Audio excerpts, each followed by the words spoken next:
Hello friends, my name is Diksha and welcome to all in my YouTube channel Economics Classes by Diksha ma'am. आज का topic start करने से पहले friends मैं आप सबको कहना चाहूँगी कि अगर आप मेरे चैनल पर न्यू हो तो मेरे चैनल को लाइक सब्सक्राइब एंड शेयर करना मत भूलें। चलो आज का टॉपिक स्टार्ट करते हैं। Lewis model of development with unlimited labour supply और सरप्लस लेबर। ठीक है, इसमें उसने लुईस के मॉडल के बारे में बताया गया है। जो लुईस का मॉडल है ना, उसने 1954 में लुईस ने एक अपनी इकोनॉमिक डेवलपमेंट बुक में उन्होंने एक थॉट लिखे, economic development with unlimited supply of labour.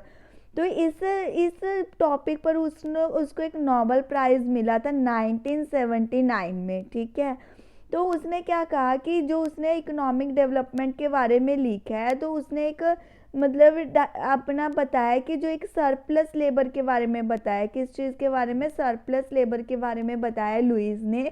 तो उन्होंने कहा है कि इकोनॉमी में दो सेक्टर होते हैं। लुईस क्या करता है, दो सेक्टर्स की बात करता है इकोनॉमी में, एक कैपिटलिस्ट सेक्टर के बारे में, एक सब्सिस्टेंस के बारे में। जो कैपिटलिस्टिक सेक्टर होता है उस चीज़ को हम क्या बोलते हैं, मॉडर्न सेक्टर भी बोल सकते हैं कैपिटलिस्टिक सेक्टर को। और क्या बोल सकते हैं मॉडर्न सेक्टर के अलावा, क्या बोल सकते हैं, मैन्युफैक्चरिंग सेक्टर बोल सकते हैं। ठीक है, और कौन सा सेक्टर बोल सकते हैं, इसको हम कैपिटलिस्टिक सेक्टर बोल सकते हैं, इंडस्ट्रियल सेक्टर बोल सकते हैं। इसको इस तरह से हम डिनोट कर सकते हैं कैपिटलिस्टिक सेक्टर को। ठीक है, और जो सबसिस्टेंस सेक्टर होते हैं इसको हम क्या बोल सकते हैं, सबसिस्टेंस सेक्टर को हम एग्रीकल्चर सेक्टर बोल सकते हैं। ठीक है, एग्रीकल्चर के अलावा और क्या बोल सकते हैं, इसको हम ट्रेडिशनल सेक्टर भी बोल सकते हैं इस सबसिस्टेंस सेक्टर को। अब वर्ड सबसिस्टेंस का मतलब समझो क्या होता है। जो सबसिस्टेंस का मतलब होता है, इसका मतलब होता है कि एक ऐसा सेक्टर जिसमें जो लेबर्स है वो अपनी बेसिक नीड्स को ही फुलफिल कर पा रहे हैं, जैसे फूड, क्लॉथिंग, शेल्टर, जो उनकी बेसिक नीड्स है वही अपनी इनकम से फुलफिल कर पा रहे हैं। उनके पास कोई एक्स्ट्रा इनकम नहीं बचती, कोई सेविंग्स नहीं होती, वो सबका सब उसकी इनकम उनकी बेसिक नीड्स को फुलफिल करने में चल जाते हैं। ऐसे लोगों का कोई स्टैंडर्ड ऑफ लिविंग भी नहीं होता। क्या नहीं होता, स्टैंडर्ड ऑफ लिविंग भी नहीं होता उनका। ठीक है, ये हमारा सबसिस्टेंस सेक्टर रिप्रेजेंट कर रहा है। ठीक है, फिर इसके अलावा और क्या बताया गया है इसमें कि जो लुईस क्या कहता है, हमारे जो लेबर्स हैं उनको हम क्या कर सकते हैं, ट्रांसफ़र कर सकते हैं सबसिस्टेंस सेक्टर से कैपिटलिस्टिक सेक्टर में।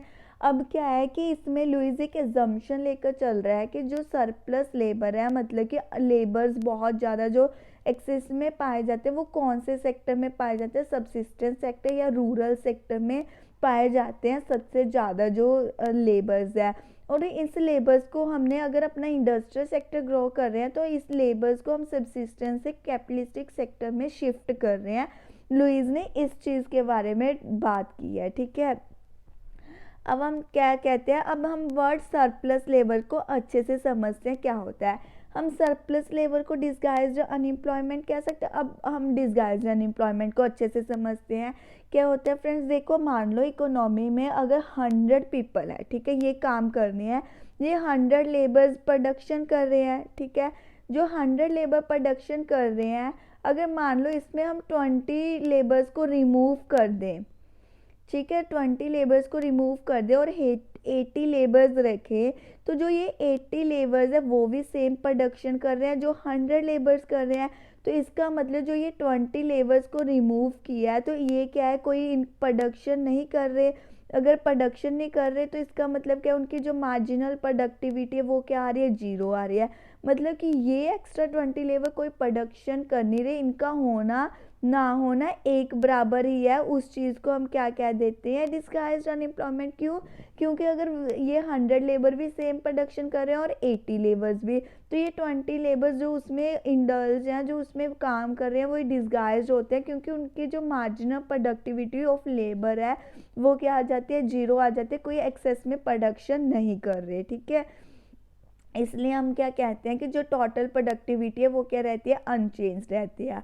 अब इसमें और क्या बताया गया है, जो इकोनॉमी में है, जो लेबर को हम ट्रांसफ़र कर रहे हैं एग्रीकल्चर सेक्टर से मॉडर्न सेक्टर में क्यों कर रहे हैं, क्योंकि जो ये लेबर है वो एग्रीकल्चर सेक्टर में कुछ भी प्रोडक्शन नहीं कर रहे, एक डिस्गाइज्ड अनएम्प्लॉयमेंट का पार्ट है, इसलिए हम इनको क्या कर रहे हैं, मॉडर्न सेक्टर में शिफ्ट कर रहे हैं, इंडस्ट्रियल सेक्टर में। क्यों? क्योंकि जो ये मतलब कि डिस्गाइज्ड अनएम्प्लॉयड जो लेबर्स है जो कुछ भी प्रोडक्शन नहीं कर रहे एग्रीकल्चर सेक्टर में, वो इंडस्ट्रियल सेक्टर में आकर कुछ ना कुछ प्रोडक्शन शुरू कर दें, जिससे हमारी क्या है, हमारे इकोनॉमी में प्रोडक्शन क्या हो जाए, हाई हो जाए, हमारी इकोनॉमी ग्रोथ कर पाएगी ना। जो ये 20 लेबर्स जो कोई काम नहीं कर रहे थे एग्रीकल्चर में, इंडस्ट्रियल में आके कुछ ना कुछ प्रोडक्शन कर रहे, तो हमारी इकोनॉमी भी ग्रो करेगी। इस तरह से लुईस ने उनकी ट्रांसलेशन की बात की है। अब उन्होंने क्या कहा है लुईस ने कि जो हम लेबर्स को ट्रांसफ़र कर रहे हैं, ठीक है, तो वो हम क्या मान के चल रहे हैं कि जो ये एग्रीकल्चर सेक्टर है उसमें जो लेबर है वो होमोजीनियस एंड अनस्किल्ड होते हैं, सेम जो इंडस्ट्रियल में हम शिफ्ट कर रहे हैं, ठीक है। इसलिए जो इनकी सप्लाई ऑफ लेबर है फ्रॉम एग्रीकल्चर टू इंडस्ट्री इसलिए अनलिमिटेड, क्योंकि हमें ये अनस्किल्ड और सेम लेबर्स को ही हम उठा के ले जाते हैं।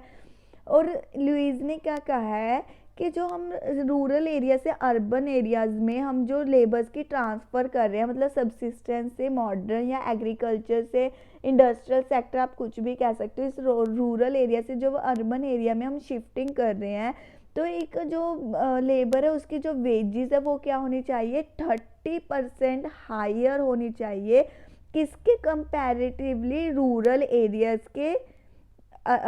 एरिया के लेबर के कंपैरेटिवली, ठीक है। क्यों हायर होनी चाहिए? क्यों? क्योंकि जो रूरल एरिया का लेबर है वो अपना कंफर्ट जोन रूरल एरिया में छोड़ के जा रहा है, ठीक है, अपनी फैमिली को छोड़ के जा रहा है, अपने जो उसके वहाँ पे जो भी उसका प्रोसेस है, उसका अपना घर बार है, वो सारा क्या छोड़ के जा रहा है। तो अपना कंफर्ट जोन, अपनी फैमिली को अगर छोड़ के जा रहा है तो वो एक्सपेक्ट करेगा कि उसको वहाँ पे हायर वेजेस मिले अर्बन सेक्टर में, तभी वो जाएगा। तो लुईस क्या कहते हैं, उसको नियर अबाउट 30% वेजेस हायर मिलेंगी अर्बन सेक्टर में कंपैरेटिवली टू रूरल सेक्टर में, ठीक है, ये बात कही गई है। अब बात करते हैं हम इसके फिगर के बारे में, ठीक है।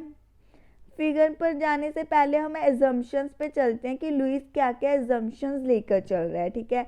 सबसे पहले आता है एग्रीकल्चर सेक्टर और सबसिस्टेंस सेक्टर। उसमें क्या है, हमने कहा है कि जो लेबर्स है वो सरप्लस पाए जाते हैं, और वो सरप्लस लेबर क्या है, कुछ भी प्रोड्यूस नहीं करते, उनको हम अनप्रोडक्टिव लेबर भी कह देते हैं, ठीक है। जो वर्कर्स हैं वो क्या है, मैन्युफैक्चरिंग सेक्टर में ट्रांजिशन किए जाते हैं, ताकि हम उनको ज़्यादा से ज़्यादा क्या है, इस सेक्टर को ग्रो कर सकें, इंडस्ट्रियल सेक्टर को ग्रो कर सकें, ठीक है।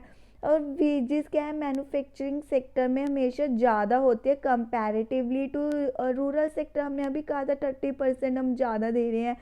जो एंटरप्रेन्योर है मैन्युफैक्चरिंग सेक्टर में क्या करते हैं, प्रॉफिट बनाते हैं। तो हम एजम्पशन करके चल रहे हैं कि जो प्रॉफिट उनको मिल रहा है वो री इन्वेस्ट किया जाता है बिजनेस में, ताकि उनको और भी ज़्यादा प्रॉफिट हो सके, ठीक है। फिर हम क्या लेके चल रहे हैं कि जो एडवांस्ड मैन्युफैक्चरिंग सेक्टर है इकोनॉमी में, वो क्या है, वो ट्रेडिशनल सेक्टर्स से मूव करके लेबर इंडस्ट्रियल सेक्टर की तरफ मूव करता है, ठीक है, ये चीज़ रिप्रेजेंट की गई है। अब बात करते हैं फिगर के बारे में, ठीक है। अब लुईस क्या कहता है कि ये जो हमारी कर्व है क्या रिप्रेजेंट कर रही है, हमारी ट्रेडिशनल सेक्टर की कर्व रिप्रेजेंट कर रही है।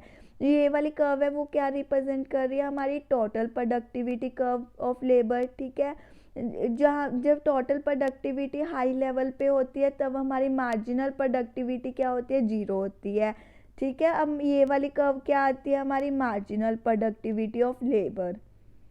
और ये वाली कर्व क्या रिप्रेजेंट कर रही है, एवरेज प्रोडक्टिविटी ऑफ लेबर, ठीक है। अब देखो आप लोगों ने ये चीज़ स्टार्टिंग से ही पढ़ी है इकोनॉमिक्स में कि अगर हम अपने प्राइसेस को कैलकुलेट करते हैं वो कहाँ से करते हैं, एवरेज रेवेन्यू से कैलकुलेट करते हैं। अगर हम कुछ भी कॉस्ट कैलकुलेट करते हैं एवरेज कॉस्ट से निकालते हैं। तो उसी तरह से अगर हम वेजेस कैलकुलेट करना चाहते हैं तो वेजेस किससे निकलेंगे, हमारे वेजेस निकलेंगे एवरेज प्रोडक्टिविटी से, ठीक है। इसी तरह से एवरेज की चीज़ों से ही हम अपनी कैलकुलेट करते हैं, तो एवरेज प्रोडक्टिविटी से ही वेजेस कैलकुलेट होंगी ट्रेडिशनल सेक्टर में, ठीक है। अब देखो, जब टोटल प्रोडक्टिविटी हाई होती है, मार्जिनल प्रोडक्टिविटी जीरो होती है, और जहाँ पे एवरेज प्रोडक्टिविटी को टच कर रही है उस पॉइंट पर हम क्या डिसाइड कर रहे हैं, हम अपनी डिसाइड कर रहे हैं वेजेस ऑफ लेबर डिसाइड कर रहे हैं। और जो ये लेबर की वेजेस डिसाइड हो रही है कौन से सेक्टर में डिसाइड हो रही है, ट्रेडिशनल सेक्टर में। कौन से सेक्टर में, ट्रेडिशनल एग्रीकल्चर सेक्टर में हमारी ये लेबर की वेजेस इस तरीके से डिसाइड की जाती हैं। आई होप फ्रेंड्स आपको ये समझ आ गया होगा। अब बात करते हैं मॉडर्न सेक्टर के डायग्राम के बारे में। अब मॉडर्न सेक्टर में देखो, ये हमारी टोटल प्रोडक्टिविटी कब है, जैसे जैसे हम लेबर को ट्रांसफ़र कर रहे हैं तो हमारी जो प्रोडक्शन है वो इंक्रीज़ होती जाएगी। तो ये हमारी total productivity of capital first second third, ये हमारी टोटल प्रोडक्टिविटी कब है। अगर प्रोडक्शन हाई हो रही है तो हमारी डिमांड फॉर लेबर वो भी क्या होती जाएगी, इंक्रीज़ होती जाएगी। ये वाली कर्व कौन सी रिप्रेजेंट कर रही है, डिमांड फॉर लेबर रिप्रेजेंट कर रही है। क्या रिप्रेजेंट कर रही है, डिमांड फॉर लेबर को रिप्रेजेंट कर रही है। ठीक है, जैसे जैसे प्रोडक्शन हाई हो रही है डिमांड फॉर लेबर हाई हो रही है। और ये वाली कर्व लाइन क्या रिप्रेजेंट कर रही है, हमने अभी सबसिस्टेंस सेक्टर में वेजेस निकाली है ना, वो वेजेस हमारी ये लाइन रिप्रेजेंट कर रही है हमारी वेजेस को। और इससे 30% एक्स्ट्रा मॉडर्न सेक्टर में वेजेस मिलनी है, ये चीज़ वो रिप्रेजेंट कर रही है। ठीक है, तो ये चीज़ रिप्रेजेंट, देखो ये आपको समझ आ गया। अब ये 30% ज़्यादा हमारी रिप्रेजेंट कर रही है, तो ये हमारी क्या आ गई, मॉडर्न सेक्टर की 30% एक्स्ट्रा वाली वेज रेट वाली कर्व आ गई। और ये हमारी क्या आ गई, सबसिस्टेंस सेक्टर की आ गई। ठीक है, जो इससे 30% हमें एक्स्ट्रा मिल रही है मॉडर्न सेक्टर में। जैसे जैसे प्रोडक्शन इंक्रीज़ हो रही है, डिमांड फॉर लेबर क्या हो रही है, इंक्रीज़ हो रही है। ये हमारी रिप्रेजेंट कर रही है कर्व। ठीक है, अब बात करते हैं क्रिटिसिजम्स की।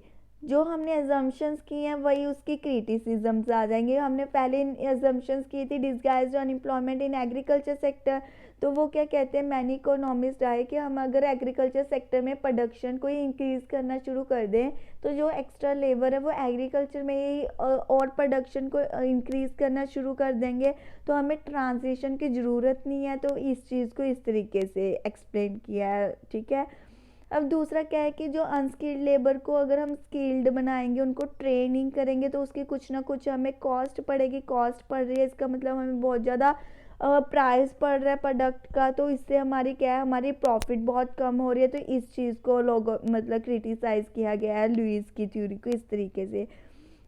फिर क्या है कि इसमें और क्या क्रिटिसिज्म किया गया है कि जो कैपिटलिस्टिक सेक्टर के जो एंटरप्रेन्योर है वो एज्यूम करके चल रहे हैं, हमारे पास 100 लेबर है, अगर उसमें 20 एक्स्ट्रा तो 20 ट्रांसफ़र कर पाएंगे, 100 के 100 थोड़ी ट्रांसफ़र कर देंगे लेबर्स को। तो अगर 100 के 100 चलेगी तो हमारी प्रोडक्शन इन एग्रीकल्चर क्या हो जाएगी, लो हो जाएगी एग्रीकल्चर सेक्टर में प्रोडक्शन। तो इसकी वजह से क्या है, इस अनलिमिटेड सप्लाई ऑफ लेबर नहीं कर सकते, कुछ लेबर को ही ट्रांसफ़र कर सकते हैं। इस चीज़ को इस तरह क्रिटिसाइज़ किया है। फिर क्या कहते हैं कि मैनी इकोनॉमिस्ट जो इन्होंने कहा है कि री इन्वेस्टमेंट का, तो वो री इन्वेस्टमेंट कर रहे हैं, ज़रूरी नहीं है कि वो मतलब कि जो इन्वेस्टमेंट कर रहे हैं वो एक अच्छे मतलब कि प्रोडक्टिव पर्पस में ही कर रहे हैं, वो अनप्रोडक्टिव पर्पस में भी इन्वेस्टमेंट कर सकते हैं। ठीक है, ये चीज़ आ गई। अब इन्होंने और क्या मतलब एजम्पशंस लिया है, इन्होंने कहा है कि जो मतलब कि सबसिस्टेंस सेक्टर से जो मॉडर्न सेक्टर्स में जा रहे हैं उनके इंसेंटिव्स क्या होंगे, हाई होंगे, वेजेस क्या हाई होंगे, लेकिन वो इतने ज़्यादा हाई नहीं होते जो लोग ट्रांसफ़र करते हैं। अगर इतने ज़्यादा हाई नहीं कर रहे तो ऑब्वियस है वो क्यों शिफ्टिंग करेंगे। ठीक है, वो बहुत ही कम, उसके कंपैरेटिवली बहुत ही कम हाई कर रहे हैं। ठीक है, फिर इन्होंने क्या कहा है कि जो एग्रीकल्चर सेक्टर है, ठीक है, अगर वो सारे के सारे ही लोगों को मॉडर्न में भेज दे तो उसकी प्रोडक्शन, उसकी आउटपुट क्या हो जाएगी, लो हो जाएगी। ठीक है, ये सारा हमारा लुईस की थ्योरी में बताया गया है कि लुईस ने इस तरीके से एक्सप्लेन किया है। आई होप फ्रेंड्स आप सबको मेरी वीडियो अच्छी लगी होगी। अगर आपको मेरी वीडियो अच्छी लगी तो मेरे चैनल को लाइक, सब्सक्राइब एंड शेयर जरूर कर दें। एंड आपको पूरी वीडियो की जो PDF फाइल है वो मेरे टेलीग्राम चैनल पर मिल जाएंगी, जिसका लिंक मैंने डिस्क्रिप्शन बॉक्स में ऑलरेडी बता दिया है। तो फ्रेंड्स मेरे चैनल को सब्सक्राइब करना मत भूलिए। Thank you friends for watching my video.